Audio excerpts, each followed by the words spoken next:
Welcome to Midsummer Scream.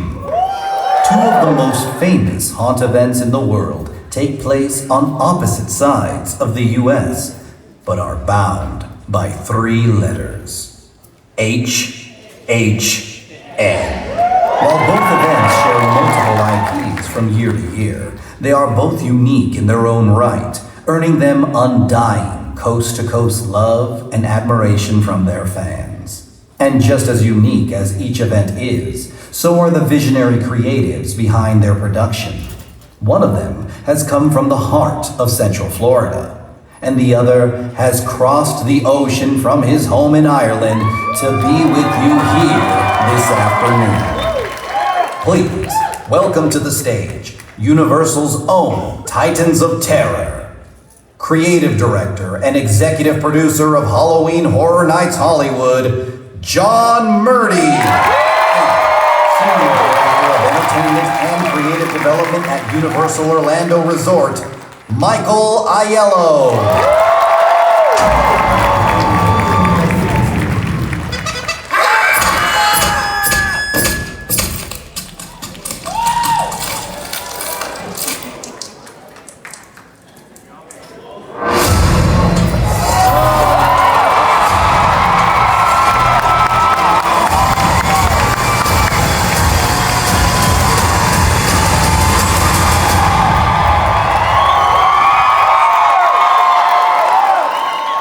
Midsummer Scream, welcome John Murdy and Michael Aiello.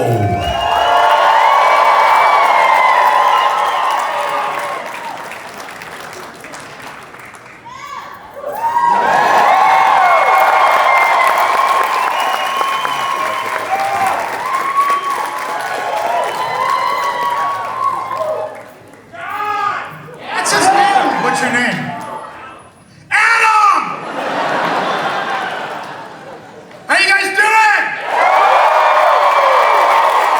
Let's get this thing going. Halloween Horror Nights 2025. Let's hear it. West Coast and East Coast. How many of you guys, show of hands, how many of you guys are going to make the trip to both coasts this year? Right on. All right. I'm John Murdy. I'm creative director, executive producer of Halloween Horror Nights at Universal Studios Hollywood. Mike Aiello, Senior Director of Creative Development for Universal Orlando Resort. Oh, you know what? Before we do anything, just go with me. Okay. Yep. Thank you. Thank you. Thank you. Thank you. We love our jobs. Thank you. No, seriously, I started doing this as a 10-year-old kid in my parents' garage, and to get to do this for all of you guys every year for the last 20 years, that's just something I couldn't have imagined when I was a kid. So thank you so much for all your support over the years, supporting Horror Nights on both coasts.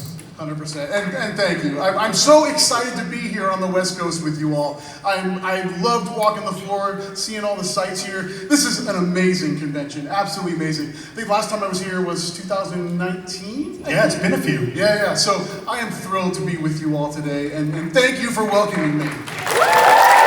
Okay.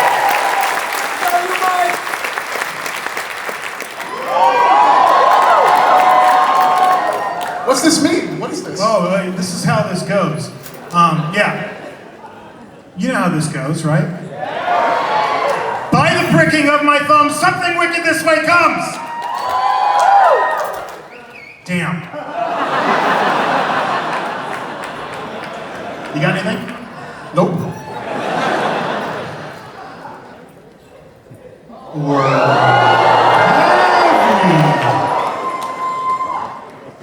Hold that thought. Okay? We'll get to that. Earlier, we solicited questions on X for our fans to ask Mike and I. But, before we get to that, we're going to answer a lot of your questions today. We got some surprises in store for you. But we thought it might be cool to let you guys be the first people to see the HHN 2025 commercial spot. Would you guys like to check that out? Okay, let me see if I can do this correctly. Awesome. Yeah, that's great. It's going well. You guys seen anything?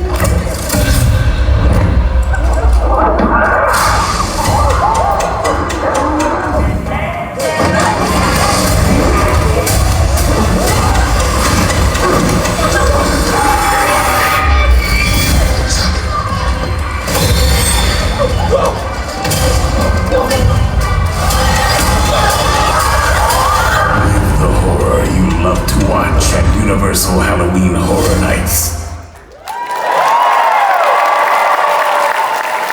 You guys liking the lineup for 2025?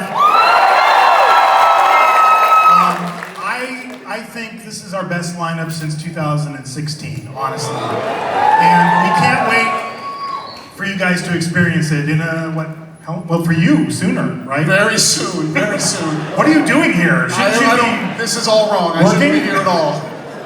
When do you guys open, seriously, Mike? The 29th is officially the opening night in Orlando. And September 4th for us. So, we're going to start this off. We wanted to answer some of the fans' questions that they put on X. So it's Q&A time. Let's start, oh wait, this appears to be an Orlando person, Mike. So I'm going to have you read this one. Yes. Okay. How long is your process for selecting which IP franchises you two, your collective teams, choose for the event? What goes into the process? Well, it's how much time do we have?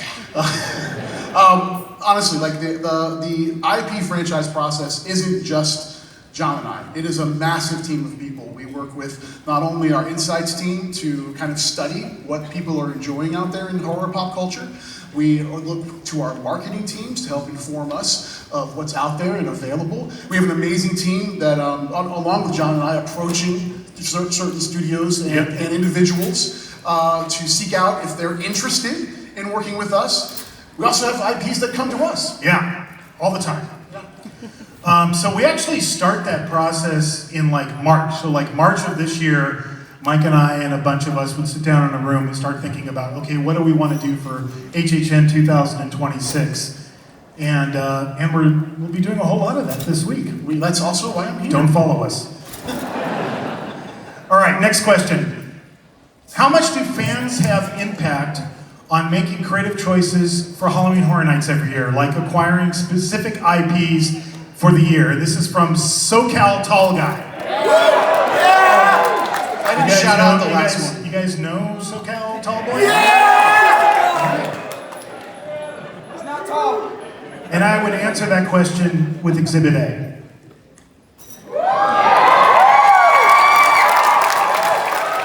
Seriously, like, ever since the first Terrifier film came out, we've been keeping an eye on this franchise. And I don't know for you, Mike, but for me, like, I judge it by the t-shirts that people wear to like events like Midsummer Scream, but also, of course, Halloween Horror Nights. And I noticed after the first Terrifier came out, I was like, oh, cool, what's that? You know, I was checking out people wearing Art the Clown t-shirts. And then when the second movie came out, there's a lot more of you. And then last Halloween, I was like, oh yeah, this is the time. And the same thing's true of Five Nights at Freddy's. For years, our fans have been asking for this franchise. So honestly, this is for you guys. I mean, we sat down this year and we went, number one, Terrifier, check. Let's go talk to Damian Leone and Phil Falcone. Number two, Five Nights at Freddy, check. You know, we really curated the slate with our fans top of mind, no question.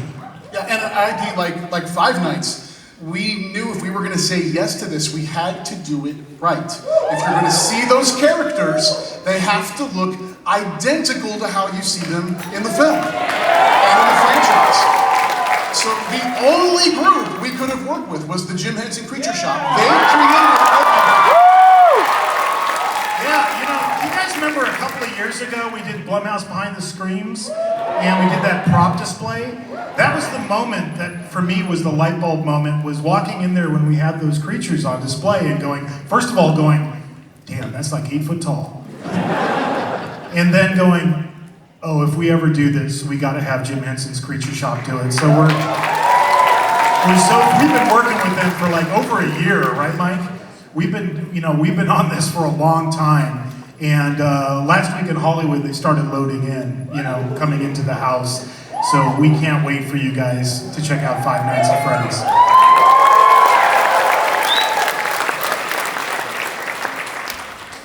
All right, you want to take this one? Yeah, sure. Do you struggle to bridge the gap between pleasing old school classical horror fans and younger game-friendly fans when choosing this year's HHN houses? And that's from Bluefire Dr. 44. I just have one question at this juncture. Was Blue Flyer Dr. 3043 taken? Are they here? Well, we'll never know. Okay. Exhibit B.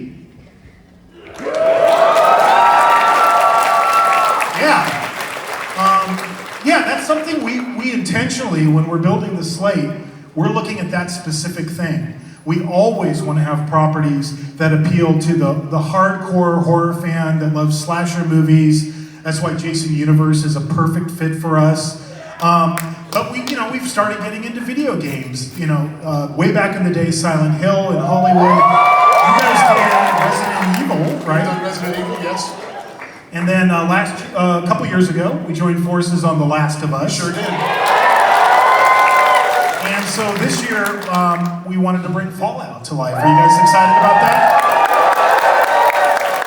I was just in there last week with the creators of the show, and it's still like we're just getting into props and dressing. That's going to start rolling through this week. But just to step into the vault, are you guys excited to step into the vault? It's amazing. It's scenically, it's some of the craziest stuff we've ever had to do, but it's going to be incredible. Yeah, well, and it checks all the boxes that we need for what we feel will be a great haunted house. It has diversity environments. You've got the fallout shelters. You've got the wasteland. Diversity in characters. We just installed the T60s into the house just this week. And I said T60s. Ours are in the mail. Ours are coming. We're waiting. But again, it checks all of those boxes. And honestly, like being able to work with Amazon for the first time, we've never really partnered with them before. So we've got a new company that we can collaborate with, which is really exciting. All right, next question. Has any of Universal Orlando's Halloween Horror Nights icons ever been to Universal Studio Hollywood's Halloween Horror Nights? And this is from Sergio Torres, AR7. Time for a short history lesson. Take out your notepads, everyone. Here we go. It's a tradition. We might as well get into this. Yeah, the answer is yes. Way back, the first year I did Horror Nights in Hollywood, 2006, we featured the director. Anybody here that saw that event in 2006? Oh wow! Okay, I'll tell you a quick little funny story. So we wanted to film some stuff with the director, kind of like viral, it was before viral videos really in 2006. We wanted to shoot something from the tram POV, so I put a camera crew on the tram, and I got a good friend of mine who was the lead singer in a band at the time called the Graveyard Farmers, and I said, hey, just over by kind of like the Bates Motel, this kind of wilderness area in the back lot, I'm like, hey, just when the tram goes by, just come walking out of the woods, dragging a body. But I didn't tell anyone I was doing it. Don't recommend that. And we also featured Jack the Clown. He was the icon in 2007. Bit of trivia, by the way, okay. on the director. His name changed when he came to Hollywood. It did. It did. He was Paulo in Orlando, and he was Pavel. In Hollywood. Yeah. And then he was Billy in Singapore, I think. Yeah. So he's apparently an anonymous individual who just goes around the world changing his names. He's got. Well, if you did what he did, you have to change your name. Good point. You wouldn't want the authorities after you. Right. Oh, okay.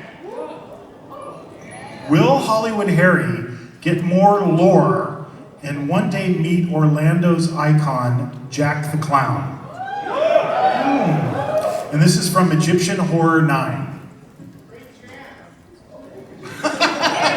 No one heard that. He said, bring chance. Now, it's time for a slightly longer history lesson. More lore. How much lore do you want? Okay, well, let's really quickly go through the lore for Hollywood Harry, okay? I'm interested. Okay, well, this is how he came to be. He started at Universal hosting a kids' TV show called Koodle's Carnival. His real name is Harold Kapowitz, and that was in 1958. As, this is the proof right here. And then in 1964, he got asked, that was the year we started the studio tour, and that was kind of the beginning of Universal Studios Hollywood as a theme park, and he became the mascot for the Universal City Studios tour. And there you can see him out there on Lancashire in front of the Universal sign, and there he is on the tram. And then in 1973, the studio canceled his television show. I love that they actually got a photo of him reacting to that. Yeah. And they replaced him with two different icons. They replaced him with Frankenstein Jr. in 1973 and a gorilla holding a camera. Fair trade. I didn't make this up. This is real. This is really I was a little kid. I first came to Universal in 1972 with my family, and Frankenstein Jr. was the icon of Universal Studios Hollywood and a gorilla holding a camera. I see new icon. Think of the possibilities. And so he just kind of hung around the front main gate of the park, kind of like those people that hang out in front of Grauman's Chinese Theater, trying to charge people for autographs. And this went on through the 70s and into the early 90s. But then he started getting all sketchy. And eventually security asked him to leave the property in 1993. But he didn't leave. He just went up into the hills that surround the Universal backlot. And he's been living there ever since. In 1998, people started noticing him on the studio tour and started taking pictures of him just wandering around the backlot next to the Psycho House. And, at that time, the internet started coming alive and they started filming all these videos of Harry sightings, and they gave him this name. They gave him the name Hollywood Harry, and he was born in 2016. He hasn't been back for a while. Should he come back? Yeah! Should Jack the Clown come back? Yeah! I'll file that away. All right, Mike, you take this question. All right, how did you and me format the storyline for the Wyatt Sicks Haunted House attractions to both and Hollywood to be all in Bray Wyatt's mind in terms of his split personality disorder, characters of the Fiend, and was there any creative input from the, in real life, Wyatt Sicks faction, from @Skywalker Brian? Yes. So I am so excited that we're doing this year. And I know when it was first released, there was a division. It was like, huh? Like, there were a lot of people who were like, what? Wrestling? Are you kidding? And I'm saying, no, I'm not kidding. At all. We're getting body slammed. What was that? We're getting body slammed in there. She wants me to body slam you. Oh! You're ruining the end of the panel. He's gonna throw me through 6 tables. This relationship really started, I actually knew Bray Wyndham. We exchanged messages. He went to Horror Nights in Orlando all the time. And we exchanged a lot of messages, talked a couple times, and we talked about the possibility of something like this someday. And he had portrayed all these amazing characters. And horror and WWE have been part of their makeup for decades. In fact, Horror Nights in Hollywood. Yeah, before my time, we featured The Undertaker in a haunted house. So we had talked about this, and then unfortunately for those that are aware, Wyndham, he passed away. And it never, obviously didn't happen. And then about a year ago, June, his brother, Taylor, Bo Dallas, also Uncle Howdy, debuted a brand new faction that was inspired by Bray's characters and his storylines. And they kind of rejuvenated the Wyatt name in WWE programming. They're a horror faction. They're every bit the kind of Rob Zombie textures that you would find in any horror film. And if I remember correctly, after that debut, you sent me an email. Yes. And you're like, check this out. Yes, yeah, because that night, one of my good friends, Marty Miller, he's the vice president of live TV for WWE, I literally called him after they made their debut, and they did this amazing single camera push into where the wrestlers come out on TV, and they had basically done this massacre backstage, and it looked like one of our haunted houses. And I called literally that night and said, we need to talk, and we got the ball rolling, and that's when I emailed you. Yeah. And then Mike brought it to the table. It's kind of the way we work together. Like, sometimes I'll have a hookup or a connection with a filmmaker, and I'll go, hey, what do you think of this? And in this case, Mike was super connected to WWE, so he brought it to us. And for me, I as a kid in the early 1970s, my dad used to take me to the Olympic Auditorium in downtown LA. You know what I'm talking about? I think it's a church now. But that's where wrestling was held. And this was back in the days when, it wasn't what it is today. It was like Freddie Blassie, John Tolis, Man Mountain Mike, Mil Mosqueras, Haystack Calhoun. It was that era of wrestling. And my dad would, I think this is right next to Skid Row, if I'm not mistaken. Like, I don't know why my father took us there, but that was my earliest exposure to wrestling. But I needed to learn a lot. So I literally watched YouTube videos, which I often do, pretty much the entire history of Bray Wyatt's arc in WWE from the Wyatt family all the way through, and then with the Wyatt Sicks, like watched every single wrestling match, every single promo. And by the time I was done, I had such an appreciation for the genius of Bray Wyatt. And it just felt like this is something we need to do. This guy was so talented. I think if Bray was still with us today, I think he would have ended up making movies, honestly. I think that's where he would have taken it.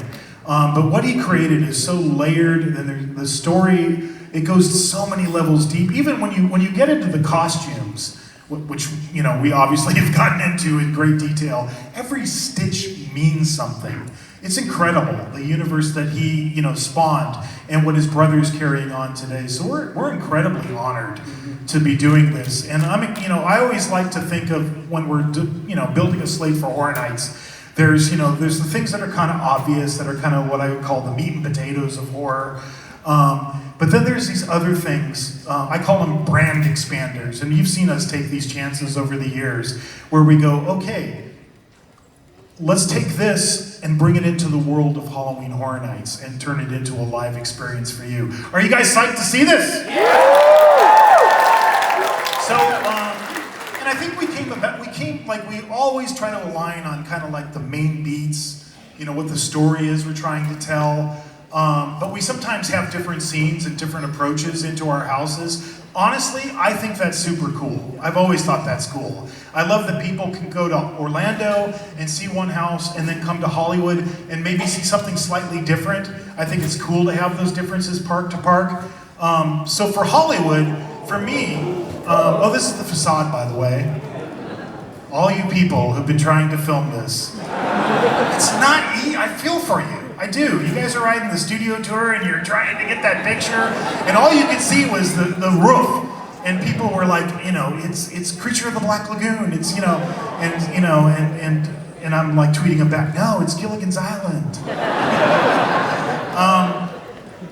But for me, I wanted to think about it like if I was going to make a horror movie out of the Wyatt Sicks, how would I go about that? And I thought about the Wyatt compound, which was featured kind of more prominently in the Wyatt family days. And I thought, I want that to be the entrance into our experience. And in a lot of ways, this is like an original haunted house. And it was so cool when we met with Rob Fee from WWE, when you and I and our team, we did this big brainstorming session with him. What I loved that Rob kept saying is you guys are the experts, you guys are the experts. He really welcomed our own creativity into the process. So we tried to approach it as if we were making a horror movie out of the Wyatt Sicks characters. The beginning is going to be the Wyatt compound. It's kind of the bookends of our experience, but I'll point out just two things. You see that side profile shot elevation? You see the rocking chair? Yeah. And you see the lantern. And of course, that's Bray. That's Bray's iconic elements. The lantern is a through line through the whole house.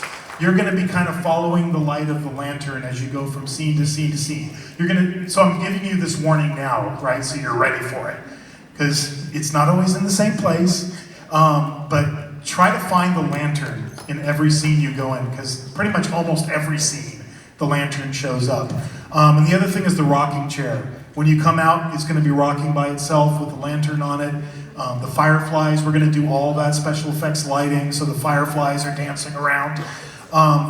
And as you go through, you're going to keep encountering that rocking chair. And I don't want to say too much about this one, honestly, because I like the fact that I think it's going to be a big surprise for all of you, okay? And then I'm going to let Mike talk about his. Yeah, I'll be brief. We're recreating the Wyatt Sicks debut in Orlando. That is our opening. You're going to be the camera, and you're going to walk that space. You're going to see the massacre at Gorilla Station, and then we're taking you through. Ramon Paradoa, also a massive WWE fan, who's our show director for this experience. We've created what we're calling Production Central corridor, where you're going to be surrounded with WWE imagery all around you, media. And then the Wyatts take that over, almost like if it's a vortex leading you into the minds of the Wyatt Sicks. And then from there, I'll stop, because I want you all to experience it. Yeah, I do. I know a lot of times as fans, you guys are like, you need to know everything, and I always think about, like, were you the kids at Christmas that just, like, found where your parents hid all the presents, and you opened them all up, saw what you're gonna get, and then wrapped them back up again? I did that one Christmas. I found my parents where they hid the presents, and I was so bummed that Christmas when it came to Christmas morning. So I think something should be a surprise, so you'll be surprised. Yeah, but that is an interior shot of the house. That is not WWE, that's us. It looks cool. Oh, yeah. Oh yeah, there's this too. And again, Bo Dallas, Uncle Howdy, Taylor, he has been so gracious with us and so supportive. He actually, we wrote and created brand new content for the house. And Uncle Howdy has new content specifically for this experience that we shot. Yeah, and we're going to feature that in the queue line when you're waiting in the queue line for us as well. All right. How do you write a house treatment? Is there any technique that you use while writing all houses? And this is from HHN House Hunter. Cute. This is from our original house. This is from Monstros 3. I always try to explain it to you guys. I'm just going to throw up 2 pages just to give you an idea. Part of it is a technical breakdown, scene by scene. So on the one side you see talent, hand props, scenic, graphics, props and decor, static figures, audio, video, lighting, special effects, etc. And what I'm trying to capture is every single element that is needed to go into this particular scene, and this is the facade for Monstros Trace. And on the other side, it's a narrative. It's written from the guest's POV, as if I was you walking into the house. It's everything I see, I hear, etc. So it's really a combination of those 2 things. My treatments tend to average about 100 pages per house. So like by the time we're done with Horror Nights, I will have written the equivalent of War and Peace every year. And for Orlando, the content's the same. Sorry, I redacted a ton of stuff on this page. Sorry! Oh, I had a joke, but I can't say it. Go ahead. This is actually for the foyer of our El Artista Spanish haunting house. And it gave away a lot of stuff, so I didn't want to give it away. But the format's there. We break down every single discipline so that when everybody's seeing these treatments, they can understand exactly what's going on in that space. And then over there on the other side, that is also what we include in our treatments, which is a model of every single room where we can place all the performers, we can identify where effects are. So again, anyone that's reading that treatment, whether they went through the meeting where we took everyone through it, or if they're just handed that treatment and they did not get the support of the meeting, they can read that and understand every single inch of the space that we're designing. With the increased collaboration, has having your teams work closely together changed any part of how y'all approach house scare zone treatment? And this is from Hopping Hogsmeade. The y'all probably is from the East Coast, I bet. This is probably on the East Coast. I have a slight suspicion of that. Yeah, we've always worked together. Whenever we share an IP, we work very closely together. We're in meetings every Monday, without fail. We're East Coast, West Coast meetings. But this year, I think we took that collaboration to a new level, and that's particular to Five Nights at Freddy's.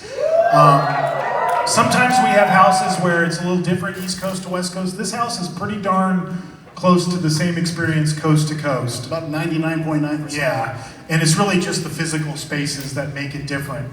But we kind of divided and conquered on this house. We would literally divvy up the various disciplines, whether it was design, scenic, audio, video, etc.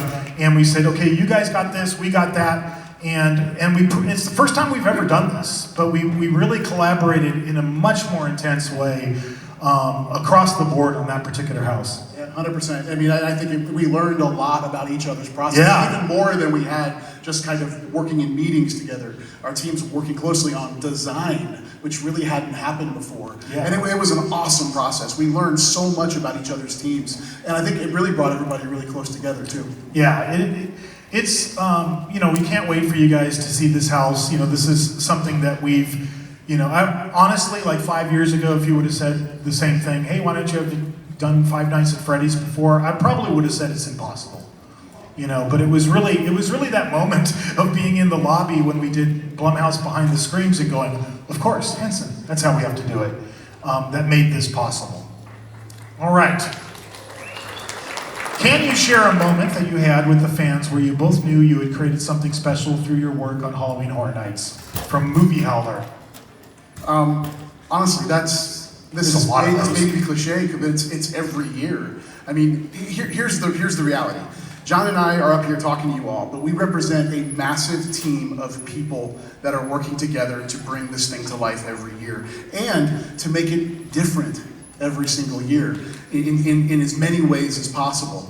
The moments that we've had with fans is really the thank yous to the team. Again, we're walking the event. Sometimes we'll walk in the event after it opens, and we'll be together. We'll be a group of our team, kind of assessing the event, and people just coming up to us and saying thanks. We realize how much this event means to you, because it means just as much to us. Because that's the other reality is, like, I was this character. Most of our team grew up in the event, and we're now helping to create the event, and that means so much to us. To be able to do that, to bring you something that you can escape to every single year. Because I think that's really what this event is about, is we all want to escape to some place that is that warm blanket. And for many of us, all of us in this room at this convention, horror is that warm blanket.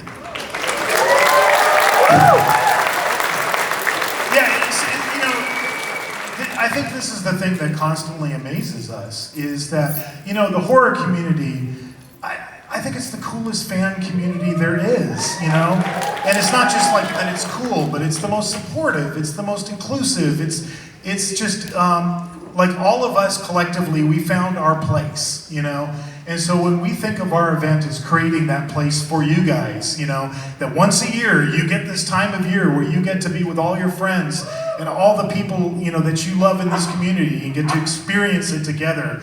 Just one thing I'll say about this particular question, like over 10 years ago, and this happens to me all the time, I had like a dad walk up to me and he's like, hey, my son's really into like your event, he's kind of obsessed with it. And I thought it was like a fad and it would pass, but he wants to do this when he grows up. I don't know what to tell him. Can you give him some advice? And I did, and I've stayed in touch with that family all these years. And this year, that same kid, who was a little kid who came to Horror Nights, just finished his first internship for us, working on Horror Nights. So it's kind of amazing to see all of that come full circle. And there's so many stories like that. All right. For both of you, your time at Horror Nights has given you a front row view to the crazy growth and popularity of Halloween and horror-focused events. Creatively, where do you see the industry and Horror Nights specifically going in the future? From a lonely omen space.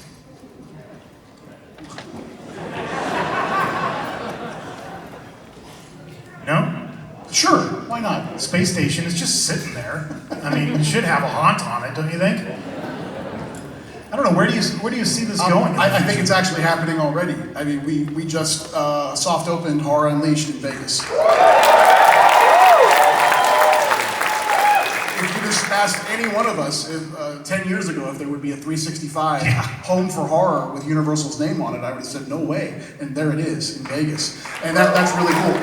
That's really cool. And it's a whole different experience. It's a whole different thing than what Horror Nights is. And that was important about that Vegas experience. Is it gives you a taste, it gives you a flavor, but we also want it to be unique, just like we want our Horror Nights events to be unique. That's very important for that application.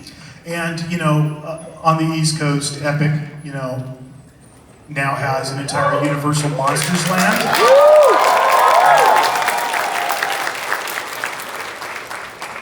I don't know. I think that Horror Nights had something to do with that. I really do. I would think so. You know, I think that what we've collectively, all our teams on both coasts created, you're starting to see it now come to life outside the event. And I think that's amazing and really, really cool. All right. Who is your favorite cryptid? Megatron G13. Time for a short natural science lesson. A cryptid is an animal such as a Sasquatch or a Loch Ness Monster that has been claimed to exist but never proven to exist, and that's from the Webster's Dictionary. You know, I grew up in the 70s, so mine is, you know, Sasquatch because of the $6 Million Man. And, you know, we tore down the ice tunnel years ago to build the Fast and the Furious attraction, but he's still out there. And ours are Yetis. We love Yetis in Orlando. We love them. We've done 2 haunted houses based on Yetis. We love them. I've never been scared more in my life than in our Yeti houses because they're crazy. Those characters are nuts in there. I love them. All right. What makes Terrifier a perfect candidate for this year's Horror Nights at Horror Nights and Horror Nights Orlando from Just Warren 26608? You know, we could answer that question for you. Or we could ask the guys who made the movies. All right. Let's bring on the stage Damien Leone, the writer, director, producer of Terrifier, and the producer Phil Belcani.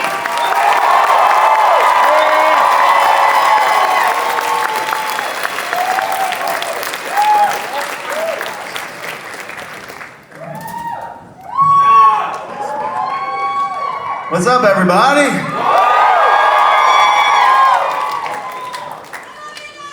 We love you back. Wow. So what was that? What makes Terrifier a good candidate for HHN? Yes. Why do you think Terrifier is a good candidate for HHN? Art the Clown. He's a fun, sick, sadistic, twisted son of a bitch. I think it's, even for me, I mean, this is sort of the first time I'm like in your shoes and I get to go in this house and be chased and taunted by my own character, you know? Like, that's really exciting, actually, because on set, we don't have that relationship. It's a different fear. You know, it would be funny if we gave them real weapons for when you come through. What better way to go out, right? How about you, Phil? Why do you think Terrifier belongs at Horror Nights? I don't know, I've never been to Halloween Horror Nights, but I'm excited to be at both of them. I'm going to be in California and Orlando, check them both out. As Damien has mentioned, we are on the other side of the camera, so we don't get to see it. This time, we're going to live it, and I already told them I want to experience it, and I've never done a horror house. He said, no. Oh boy. He said, I hope I don't shit my pants over there. We'll hook you up, Phil. All right, well, what we're going to do now, since we have the guys who made the Terrifier movies, is we're going to do a little bit of a deep dive into Terrifier. Is that all right with you guys? Wait a minute, hold on. Do we have Terrifier fans in the audience?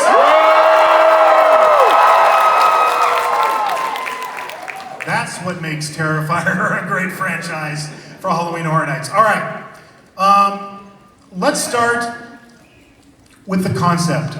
You know, the first thing we did is we all kind of got together and we talked. And, you know, Mike and I, we both gravitated towards this, which is the funhouse from Terrifier 2. And I just learned this not that long ago, but would you explain this, guys? Yeah, it doesn't exist.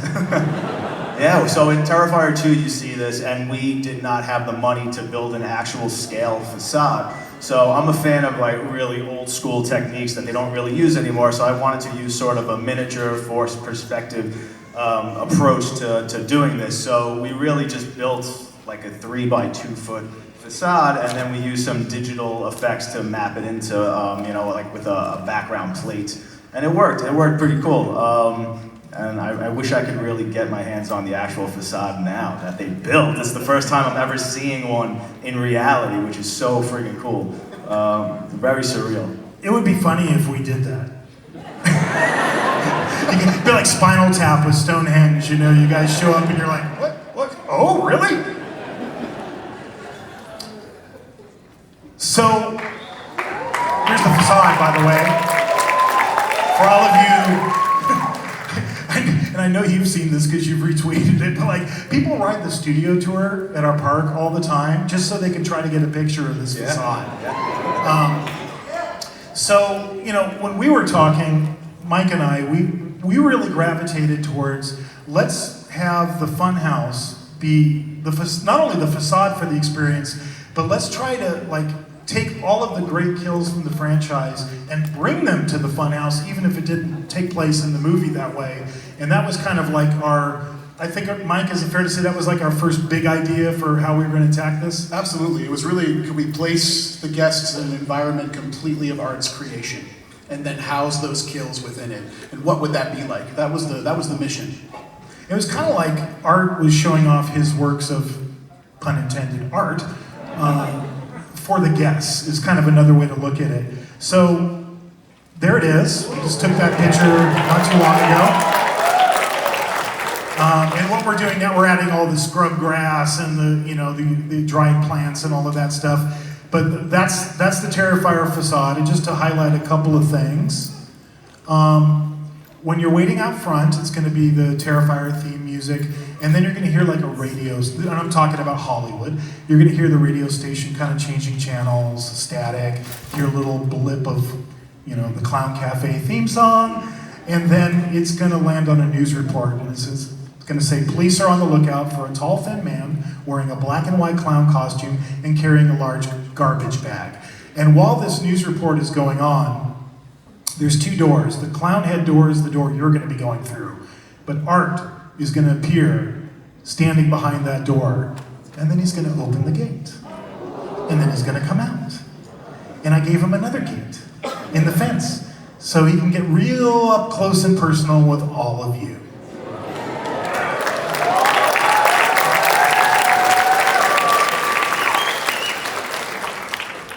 And Mike? Ditto.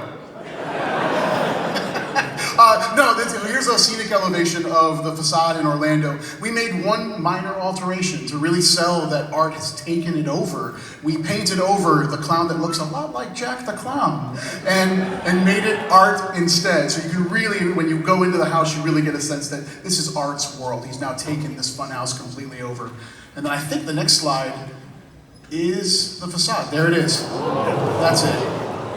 One cool additive, in the doorway that you're not going through, there on the right-hand side, that's a media wall that's going to give you a glimpse of several of the Terrifier characters. You're going to see Vicky, you're going to see a little pale girl in there. So, yeah, you're going to see all those characters kind of waiting for you on the inside.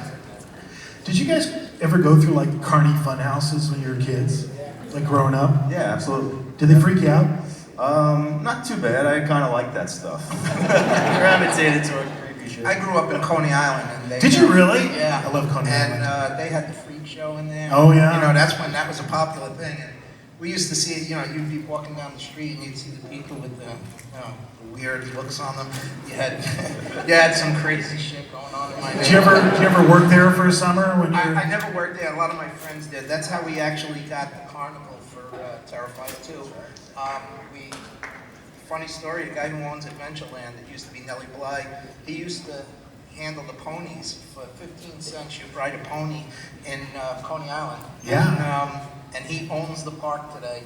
And he let us, well, he rented it to us, but rented it to us at a very nice price, I might add. So, and I had called up a friend of mine, Joe Piano, who I hadn't seen in like 40 years. I said, anybody still working? Anybody still have connections there? He said, yeah, we got them. And that's how we got it. Oh, that's cool. So you actually filmed the interiors in an old... Not the interiors. We shot the exterior carnivals in Nellie Bly, and then we shot the interiors in Fright Factory. It's a haunted house. Oh yeah, totally. Yeah. And he's a great guy too, Frank. Yeah. Let's talk about the characters. Let's start with this guy. And, I'm sure, Damien, you've probably told this story a million times, but if you wouldn't mind, what was the inspiration for Art the Clown initially when you first came up with him? Yeah, just making a short film, and I wanted to put a bunch of horror, sort of, classic cliche characters in this short film that I could use as a calling card, and I wanted to see if I could do anything interesting with them and put my own spin, and I wanted to try and do something different with a killer clown. And when I was designing him, I said, he can't be anything like Tim Curry's Pennywise. So I didn't want him to be colorful, I didn't want him to speak, I wanted him to have weapons instead, and I just sort of wanted to turn him into a slasher. And it was really just based around this one scene, which is the scene in the short film The Night Circle, which was then put into All Hallows Eve, just with Art terrorizing this woman in a train station. It was supposed to be a bus, and that's actually why that scene exists at the end of Terrifier 3. And then... It's a fabulous scene, I might add. Did you have something to do with that scene? I might have had a little bit. Tom the bus driver, ladies and gentlemen. And you like the old horror movies. I do like horror movies, and I do like rom-coms. Yeah. But yeah, so it was a little scene in this short film, and then it gets, there's creatures and demons after that, and Art's only in the first 4 minutes, but everybody who saw it back then said, what is going on with that clown? Like, he's too cool, he looks so creepy, you're gonna make more stuff with him, right? And I was like, oh yeah, we're gonna make plenty of things, yeah, sure. And I was like, I better write something else with this character. So then I made another short film called Terrifier, which is also in All Hallows Eve. And that's when I said, all right, I'm going to really turn him into a slasher now and see, what this guy's really about. And then that's when I sort of realized that there was something special. I didn't imagine it would turn into this, but I said, this character has something. There's a charisma there. There's something special, and I need to keep going. I need to get this character into a feature somehow. So that 20-minute short film, Terrifier, was sort of the proof of concept, the calling card. And it took years to try and convince somebody to give me money to turn that into Terrifier the feature until I met this guy right here, the only person to believe in me to give me the money to do it. Give it up for Phil. Producers need love, But you both have done something that many have tried over the last few decades that have not been able to do, which is create the next generation of slasher icons. And Art is a slasher icon now. That's fantastic. Totally. You gotta give it up for this man. I mean, that's a creation, and like I said many times, even though he hates to hear it, I'm not from the horror world. But when I saw this clown, I was like, first of all, when he first mentioned the clown, I was like, I don't do clown movies, I ain't doing that shit. When you see it, I was like, wow, this is pretty fucking wild. And when we were done shooting Terrifier 1, I was impressed. I gotta be honest, I was impressed because I had just done a movie and it cost me a couple $100,000, and we did this one for $40,000, and there's so much more shit in there, and I'm like, holy crap. I said, I pissed away a lot of money on my film. Well, truthfully, I mean, if the house was more expensive, just so you know. Yeah, of course.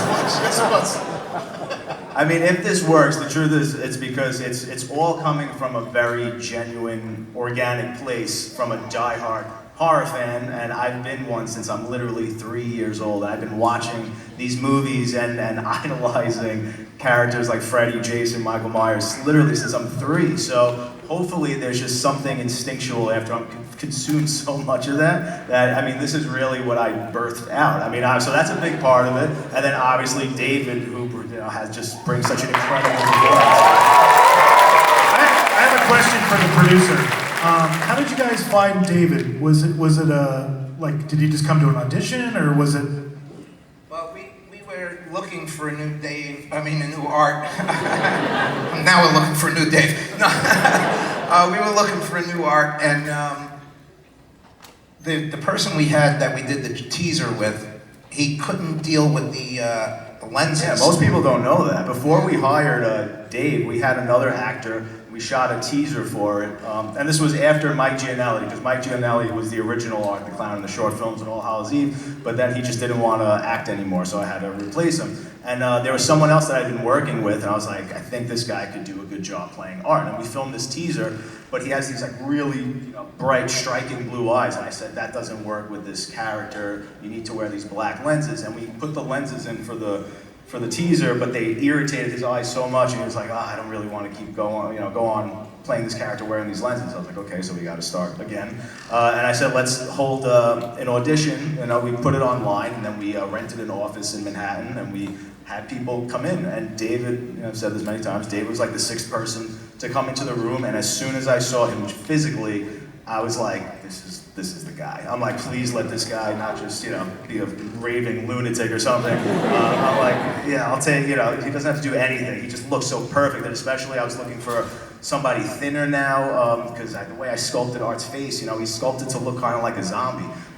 So I was like, he's gonna be great. And then Dave didn't have any size or anything. He just knew he was coming in for a killer clown role. And he said, well, what do I do? And I said, I don't have any lines. I said, no lines. I said, I just need to see you decapitate somebody, and you're having a very fun time doing it. You do it very gleefully. And then you can see his audition online. He's like, okay. And then he just flips the switch, and he goes into almost like what you see as Art the Clown right now. It's almost identical. Yeah, and fantastic. I knew right then that it was going to surpass like what I was even looking for. And it was just Phil and I in the room, and then he left, and I turned to Phil and I said, are we really looking for anything else? I was like, that's the guy. So let's bring him back, put the makeup on him, and have him do this all over again. We basically shut down the audition right there, and that was it, yeah. Wow. So let's talk about Art. So we always do character illustrations. They're done by our in-house artist, Lucas Coltshaw. He's been doing these illustrations for years. You guys know his work. He's been doing it for years and years and years. These are just some of the iterations of Art the Clown you're going to experience in the house in Hollywood. We have our classic bloody Art. We have Art after he's scalped the woman and is wearing the hair. We have poopy Art. And of course, Santa Art. And then this is kind of a combination of Orlando and Hollywood. But Mike, did you have anything on that? No, I was just going to say, I mean, it really is about the multiple ways we need to bring this character to life for a house that has to run, the number of nights it has to run. Yeah. You've got prosthetic versions, you've got mask versions. You're seeing two on the sides there, 2 new iterations of the character that our team's created with Damien's guidance. Yep. Let's talk about Vicky. Can you, Damien, can you explain like the character of Vicky, like where that came from? She's evolved. She has evolved, yes. It was, again, taking traditional tropes and then seeing if I can do something interesting or spin it in a new direction. And I don't think I'd ever really seen a final girl go through this transition where she's the supposed final girl in the original, but then she turns into a victim, and then she turns into a villain. So it's been one of the most fun arcs through the entire franchise, and especially to just watch Samantha find this character and become more and more evil and sadistic as this goes, and see how much she enjoys that element. And this was like a really challenging makeup that also evolved through the course of the movies. was very crude originally. It was totally different materials. And then by the time we got to Terrifier 2, I resculpted everything, made new teeth. And this is very, very difficult makeup for her to wear because she's virtually blind. So obviously one eye's completely covered. The other eye has an acrylic eye that plugs into the prosthetic and it has a tiny pinhole for her to see through. And then the dentures, obviously they clip into her teeth, but they have these gums that push her real gums as far up as possible, that twists her mouth out of shape, and then we basically glue the prosthetic into that, so she's stuck looking like that, and blind for 10 hours or so, it's not easy, yeah. And Samantha is one of the most amazing people you'll ever meet. Solid through and through. She bitched a little, but solid. She drove me crazy. Can you blame her? I can. She drove me crazy on 3, but well worth it. And what you're seeing on screen right now, the character design, but also like the mask as it was evolving. Yeah, we haven't figured out the vision thing yet. We're gonna have to figure that out. I'm looking at it going, okay, where is she looking through? Vision isn't important. Just feel around. And then there's the little pale girl. How did this character come to be in the second movie? I wanted a character to embody the evil that resurrects the boogeyman, which is something you don't typically see in these movies, right? It's just the boogeyman trope. They come back from the dead, and you don't really know why, but what's bringing them back, what force or what. So I thought this would be the reason why it's this little creepy girl is actually based on this old short Fellini film from an Edgar Allan Poe anthology movie called Spirits of the Dead.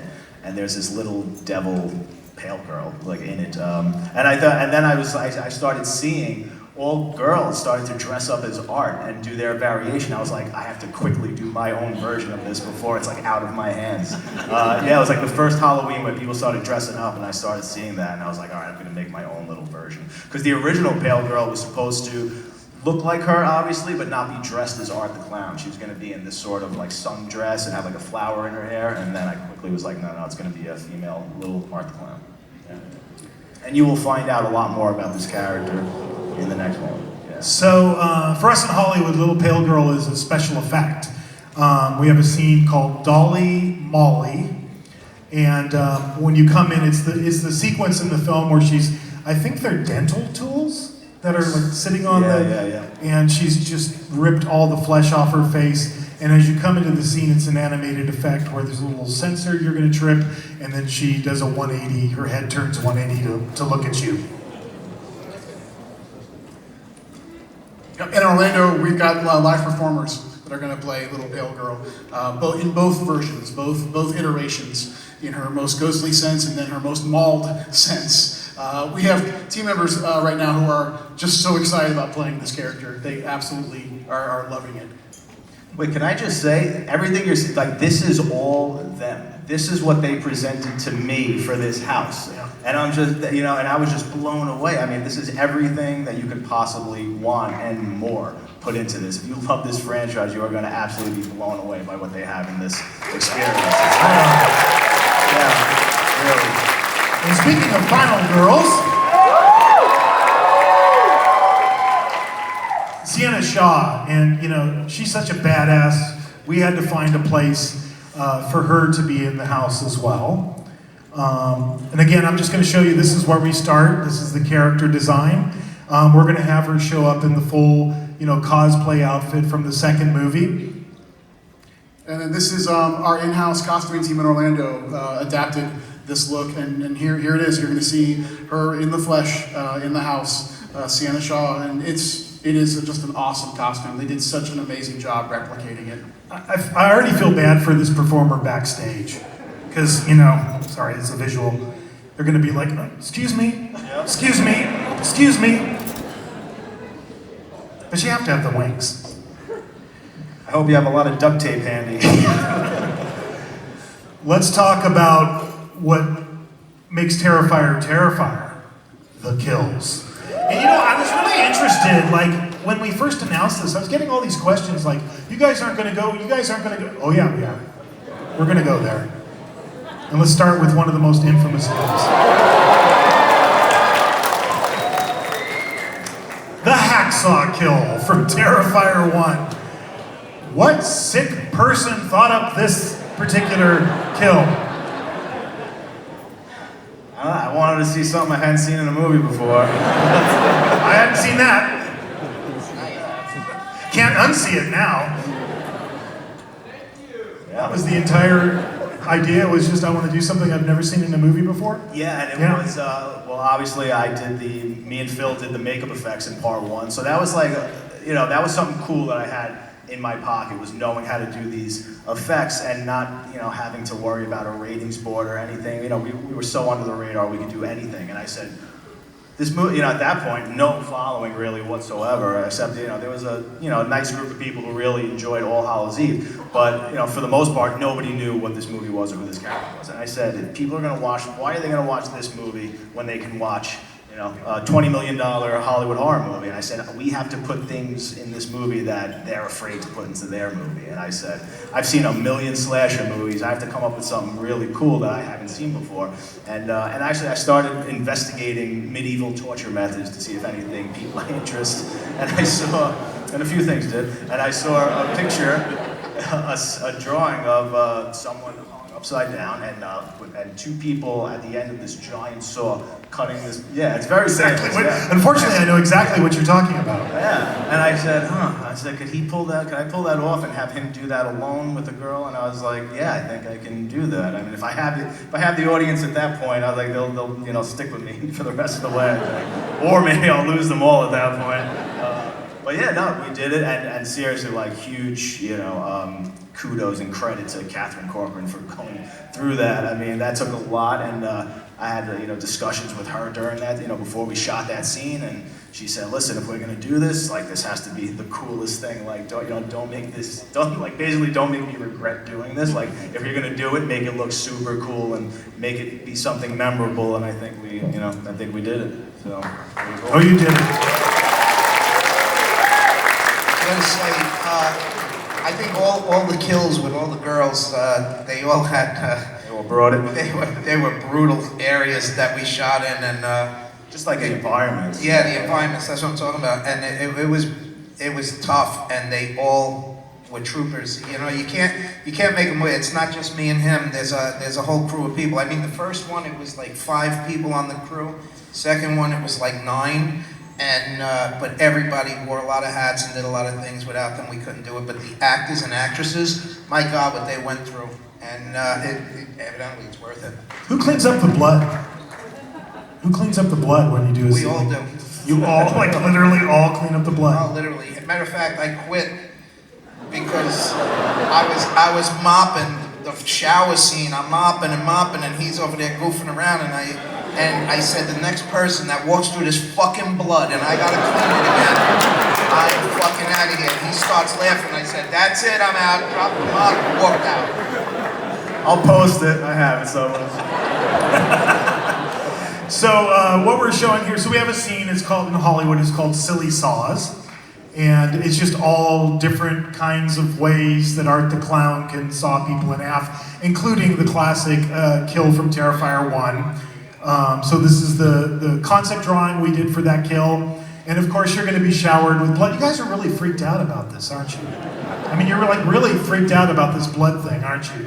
I get questions all the time. You're like, well, like, should I think about what I'm wearing? Should I bring a poncho? Should I, And I'm just not gonna answer it, I'm sorry. Just come, check it out, and what happens, happens. Just go with it, just go with it. So in this scene, we also have 2 little kids on a teeter-totter animated effect going up and down with their heads cut off. Because why not? And here they are. We even did a drawing for it.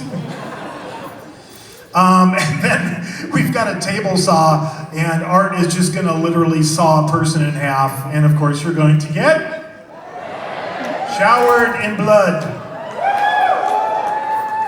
And Mike's got a gag of his own here. Go ahead, Mike. So we mentioned before about not only want to feature the kills, but we also want to surround you in the kills. So because this is Art's Funhouse, we created a corridor in Orlando that on the ceiling, you can see here, are all the hacksaws moving above your head and sawing bodies in half as you're walking through this corridor, with blood spraying all around you as you're going through. So, and this is a trend in most of this house about how do we take that kill and then how do we physically affect the guest with it. And this is one of the reasons or ways that we're doing that. I don't know, looking at these pictures, I think I need Depends when I go through them. We can hook you up, Phil. It's all right. We'll give you universal branded Depends. How about that? I'm going to hold you to that. I think I just got a new sponsor. Merchandise right now is going, wait a second. I think when Henry Ford, came up with the idea for the assembly line, he probably didn't really anticipate where that would go in the future. Oh yeah, Allie's death, Terrifier 2. You guys know what I'm talking about, right? All right. So we're gonna do it. We're gonna do that scene with the bleach and and the salt and the whole deal.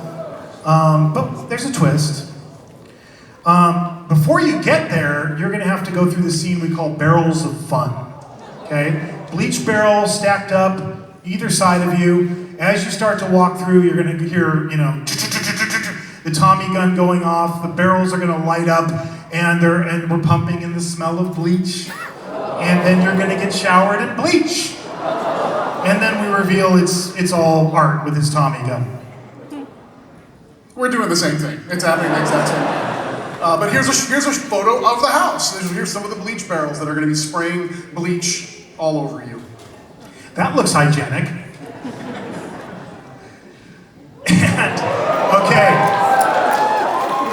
I have to say, Terrifier 3, so we were already working on this.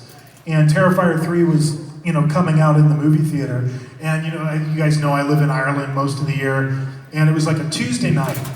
And I was like, okay, I gotta go watch Terrifier 3. I can't wait till somebody hooks me up with a link where I could have watched this. Stop begging. All right. So it was literally a Tuesday night, and I went to on the website of my local cinema, and it was like a 9:00 show or something, and I looked at it and I'm like, there's one seat left on a Tuesday night in the northwest corner of Ireland. I'm like, really? And so I bought that ticket. Only 2 people walked out. And everybody else hung for the whole thing. But when I watched Terrifier 3, the mall Santa scene, I knew we had to do something with that. So again, inspiration for that. Did you always want to blow up Santa, or? No, it's just how do you kill as many kids at one time as possible?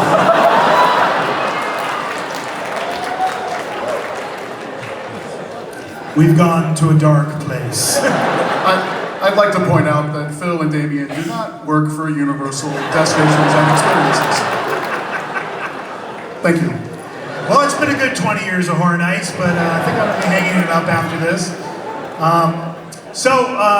Chris Williams is my art director, production designer. Chris has been doing Horror Nights with me for 20 years. So this is him and his team, his art department. They've created that entire, Santa set. You're gonna go into Christmas, except all of the elves are, beheaded and disemboweled, and their intestines are stringing the Christmas trees, and their heads are the tree toppers. And then after you go through this, we're gonna take you through this hedge maze of Christmas, and it's all the Terrifier, it's a Terrifier Christmas, all of that is playing. And it's just gonna rain blood, So literally, we're just not giving you a choice, Dry path, wet, no, just all of you go in the same place. And of course, Santa Art will be attacking you with his chainsaw the whole time. Yeah, ditto. I mean, we're doing exactly what John just described. Here's some scenic elevations done by our amazing team back in Orlando. Manuel Cordero is one of our designers working on this house. A light maze there. You can see some of the bodies that are strung up. I will say, and this is a record, this house has the most bodies ever in a haunted house in the history of Halloween Horror Nights in Orlando. That is a fact. That is a fact. Yeah, there's a lot of dead elves. Well, you know, in some ways it's kind of like our revenge against Christmas. You know? Like, I don't know about you, Mike, but like, you know, when I come out to LA every year, and like, you go to Home Depot and you're like, oh yeah, look at all this Halloween stuff. Last year, I was trying to find like a costume for my kids because they came out for Halloween. And I went to like, I don't know, Target or something, and it was already Christmas. And it was like not even Halloween yet. And I thought at that moment, if I could get my revenge against Christmas, I'm gonna do it. And luckily your film, when I saw Terrifier 3, I was like, oh, perfect.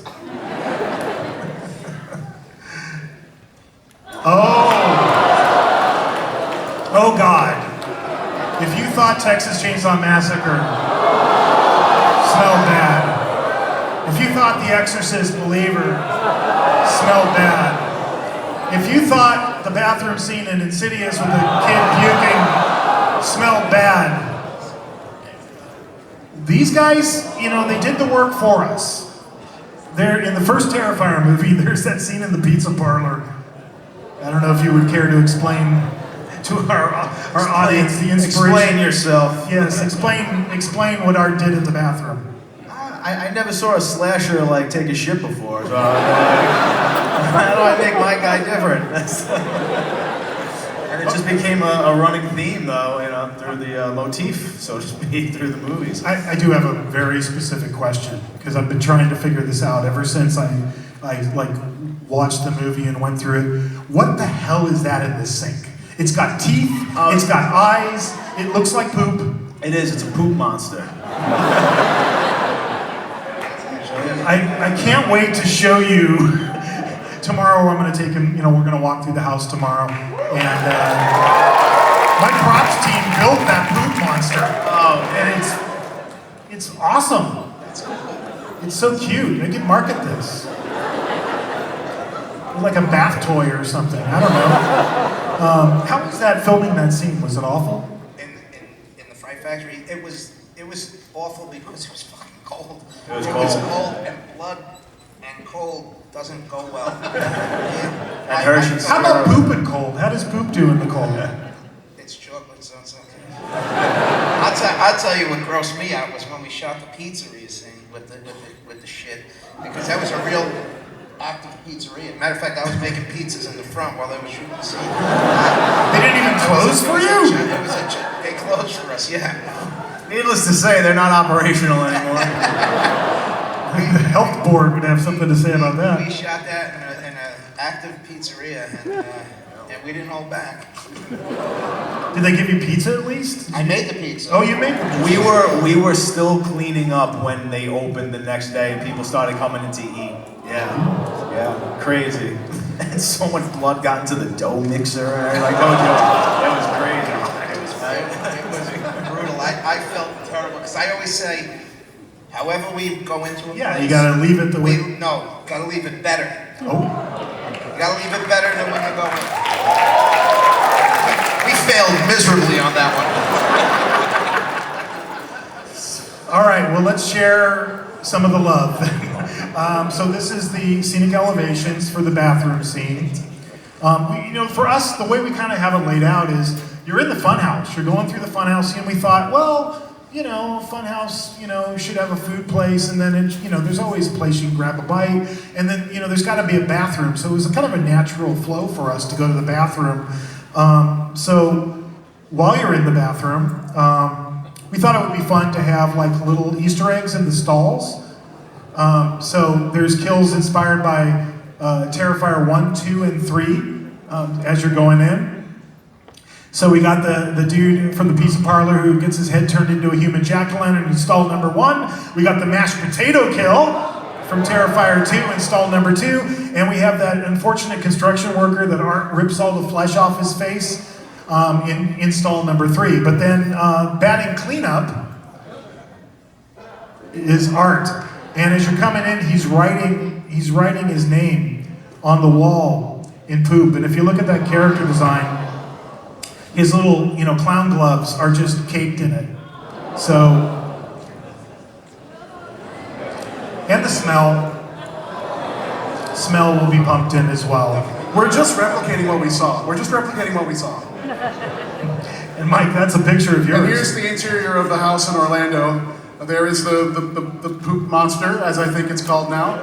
And yes, we're doing the same thing. We're getting all the kills. We are doing mashed potato kill, but we've replaced the potatoes with something else. Does it have the same consistency as potatoes? It might. One request. Any chance we could turn the smell of poop into chocolate? Without the smell. Not a chance, Phil. Ah, shit. Phil, I gotta tell you, we've only really done a poop scene once. So we did it the first year, 2006. We had a house called Asylum, and it was an original house, and we had a scene like that. And I would come home from work at night, and my wife would go, "Why do you smell like poop?" And I was like, "Oh my God, I had to throw the jacket away because it was bad." And there's also, I should mention, getting in and out of the bathroom are underwear hanging in your path with. There's been a little accident. So I'm sorry. What I think we're trying to say is this is the most highbrow Horror Nights has ever been. Yeah. Well, I only hope that my family does not see this tape until after they go through this, because there's going to be not only poop, there's going to be throw up, because they are not holding that in. We can hook you up on that too. Well, let's go from poop to Segue. John, what are you doing here? I'm trying to increase the sales for their vendors out in the lobby. Food should have been first, and then the bathroom. Well, right? So all of these, if you go to these carnivals, that set up, there's always food. So we thought, of course, the food should be the Clown Cafe. So these are just scenic elevations of some of the elements you're going to see in the Clown Cafe. We built Art's food trailer. We built the whole thing. We built that playground set with all the dead kitties. We did that lovely United Colors of Bennington mural, whatever that is. And the Clown Cafe host there's an Easter egg. You'll see her slumped in the corner. This is post-Art blasting her with the blowtorch. So she's, burnt to a crisp. The music will be playing. The kid with the Art Krispies cereal, that's going to be in there. And then there's that weird, I don't know if it's a hat box or what the hell that is, with the heart in it and all of the maggots and stuff. And we Yeah, that's right. That's exactly what it is. Is it? Right on. For lack of what we don't know. So that's in there too, but that's a little, people like to touch stuff in Horror Nights. Don't try to touch the heart, because you'll get a surprise if you do. Okay? That's all I'm going to say. I see 10,000 volts. No, I'm just kidding. 10,000 volts will go. No. But it's a little interactive surprise for you in there. Michael? And here's some photos of the Orlando house. There's the mural from Clown Cafe. There's not the final version, but that's what the house lights on. There's our Art Krispies kid there in a swing set. And then also in Orlando, and I think maybe Hollywood as well, there's the Clown Cafe. Our F&B actually created Clown Cafe. And you can actually go there during the event and have Terrifier themed food from the Clown Cafe. That's in Orlando. In Orlando, Clown Cafe. I hope you enjoy it. We're just serving a cereal bowl full of razor blades, broken glass, and mealworms. Really? Okay. All right. Now we do feel like we should warn you of a couple of things. Okay, I'm gonna do my warning for Hollywood, and Mike's gonna do his warning for Orlando. don't go out the chicken exit. Okay? You might encounter a chicken exit in the house. It'll look just like that. Look for that chicken, or actually, I think that's a rooster. It's a rooster chicken exit. You might end up backstage if you go out the chicken exit. And you might encounter some things you're not supposed to encounter. So if you see the chicken exit, at your own risk, okay? And it's a little surprise for you guys, okay? So I'm just gonna leave it at that. In Orlando, I think we've gone on record saying this is going to be the wettest house we've ever produced in the history of the event, and we're not lying. We're giving you two paths in Orlando. You can make a choice. You can go to the left-hand side, which is our dry path, if you choose. I agree. Boo to that. So why would you want to have less of an experience? Or you can go right, and you're going to go into what we're calling our Symphony of Blood. In this picture you're seeing, this is our finale. What you're not seeing is art on a second level. Underneath him is a blood waterfall. If you move to the right-hand side, you will be entering into our Symphony of Blood. And I'm not kidding, you are going to get drenched. I'm talking front row Jurassic Park.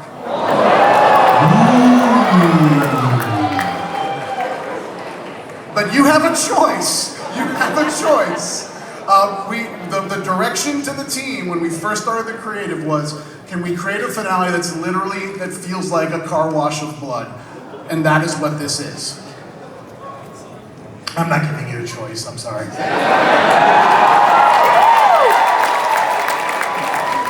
But wait!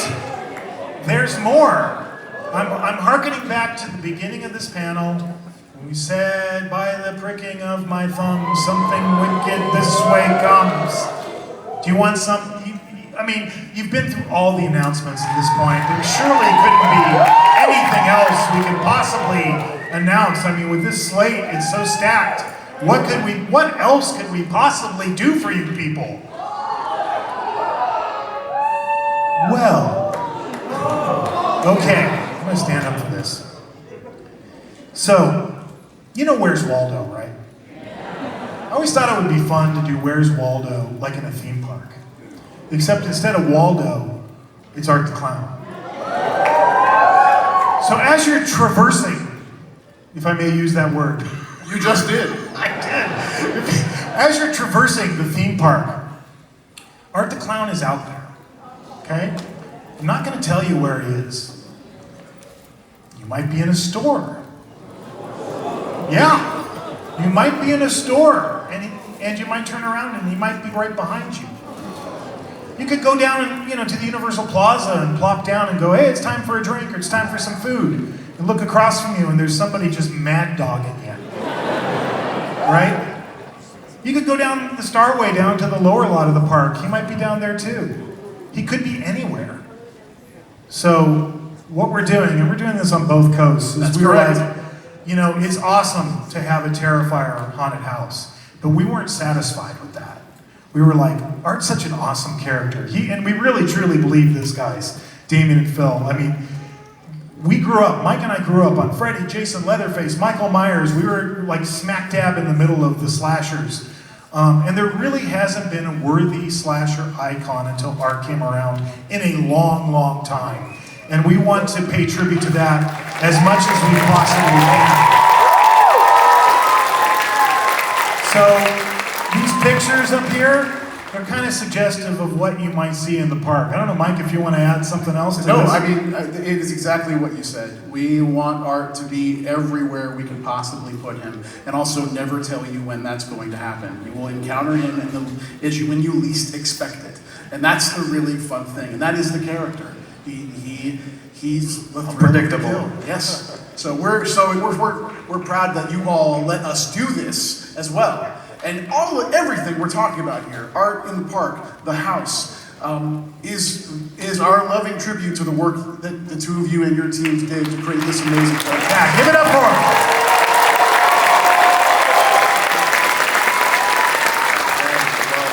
listen, I mean, this obviously is one of the greatest honors for us ever. It's still surreal. We don't believe, you know, I can't wait to see this. I can't believe this is actually happening. But on top He of that... might be in your car. He might follow you home. I'm used Might to be it. at your hotel right now. Surrounded by this guy.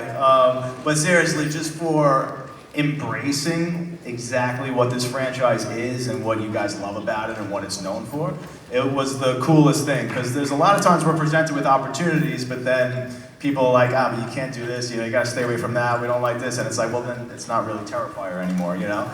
So they embraced everything, and what you just saw is virtually what they presented to us at the very beginning, and I was like, guys, just go for it. This is too good to be true, honestly. So thank you, it really is the greatest honor, and thank all you guys for your amazing support. It means the world, honestly. I'd like to add to that just a little bit. Again, if it wasn't for the fans, we're not here. If it wasn't for you guys, we're not getting to see this work of art. And I gotta say, out of all the people we worked with, I've never seen Damien so on board with what they came up with. Usually it's like, you know, my motto is close is good, Damien's is like bullshit. And I've never seen him agree so many times, so fast, like, yeah, that's cool, yeah, that's cool, yeah, that's cool. So they were doing the right thing here.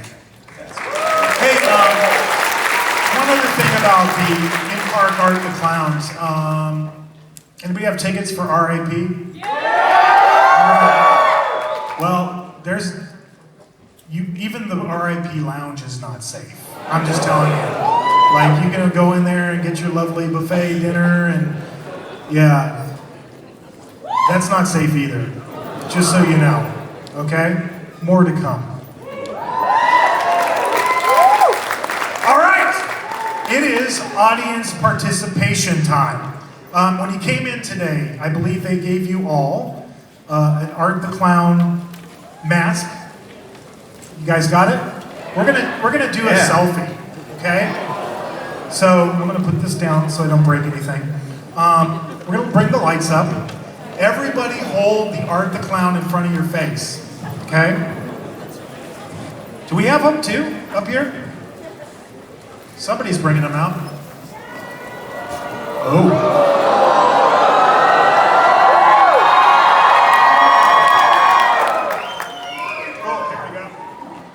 All right, Phil, that's for you.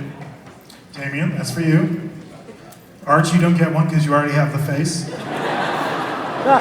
So we're gonna turn around, face the audience. Put them on, everybody, all of you, now! Oh, wow, that worked. I'm gonna yell more often. 1, 2, 3.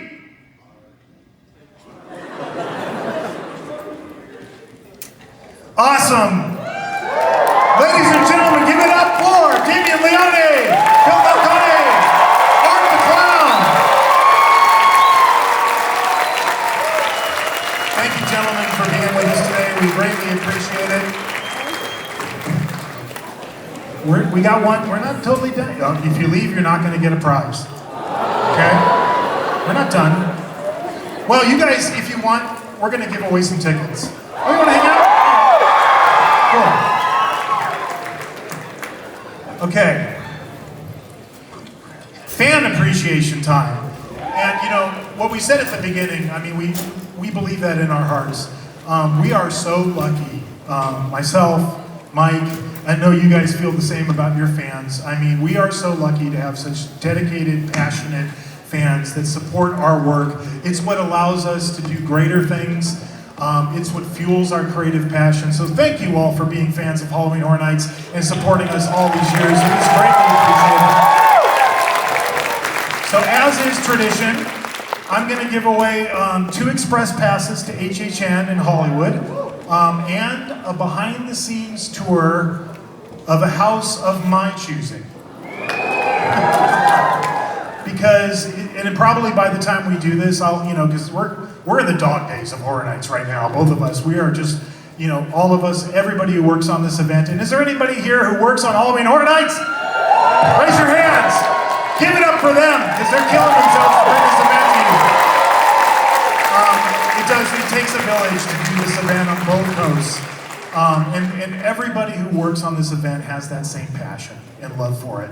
I say my choice because by the time we get around to this, I'm probably going to pick the house that's the closest from the security gate to where I have to walk you. But I'll personally take you on a behind-the-scenes tour of a haunted house.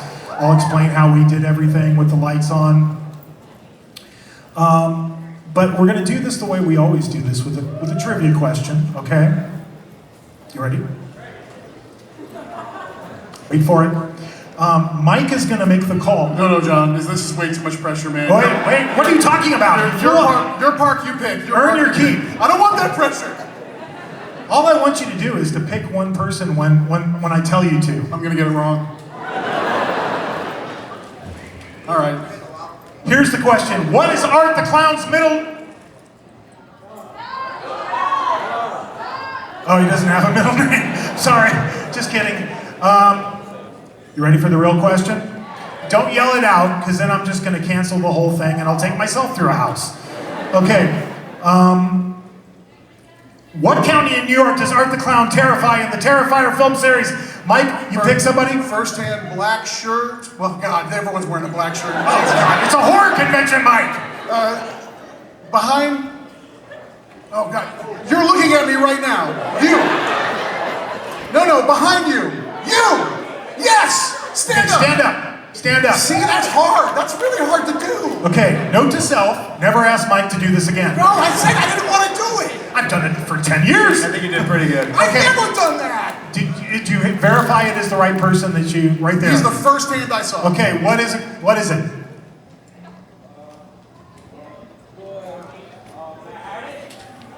Nope. Oh. Next one. I gotta pick again? What is the county in New York? Mike, pick one. Right there. Miles County. And the answer is, wait for it, Miles County, New York. All right. So Mario there is going to hook you up. He's going to take care of you, and they'll tell you how to get in touch with us. For everybody who came today, thank you so much for being a part of this. Thank you so much for being a part of Halloween Horror Nights. We'll see you in the fog. Thank you.